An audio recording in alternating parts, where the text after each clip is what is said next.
ఏఎన్ఎంలు అందరికీ కూడా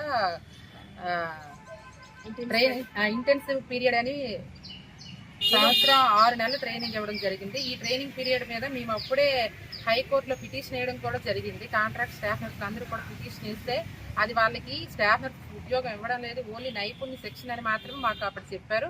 ఈ నైపుణ్య శిక్షణ అనేసి మాకు చెప్పి ఇప్పుడు సడన్ గా జీవో 115 రిలీజ్ చేసి దాని ద్వారా మా regular contract staff nurse post అన్ని కూడా ఏ నెంబర్కి ఇవ్వడంలో ప్రభుత్వం మాకు అన్యాయం చేస్తుందని మేము ఇప్పుడు బాధతో ఉన్నామన్నమాట. కాబట్టి మా బాధను అర్థం చేసుకొని మా పోస్టుల్లో ఎవరైతే అర్హత ఉందో, ఏ స్టాఫ్ నర్సులు అయితే కష్టపడి సర్వీస్ని అందిస్తున్నారో వాళ్ళని మాత్రమే రెగ్యులర్ చేసి, ఏ నెంబర్లకు కూడా రెగ్యులరైజేషన్లు ఉన్నాయి కానీ వాళ్ళకి మా పోస్టులో రెగ్యులర్ చేయకుండా వాళ్ళకి కూడా రెగ్యులరైజేషన్ చేసి వాళ్ళు ప్రమోషన్స్ హెచ్వి సిహెచ్ ఆ విధంగా ఏఎన్ఎంస్ ప్రమోషన్లో వెళ్ళాలి కానీ వాళ్ళ స్టాఫ్ నర్సుల పోస్టుల్లో వేయకూడదు. ఎందుకంటే ఇప్పుడు మా డిపార్ట్మెంటే కాదు, మన రాష్ట్రంలో చూస్తే ప్రతి డిపార్ట్మెంట్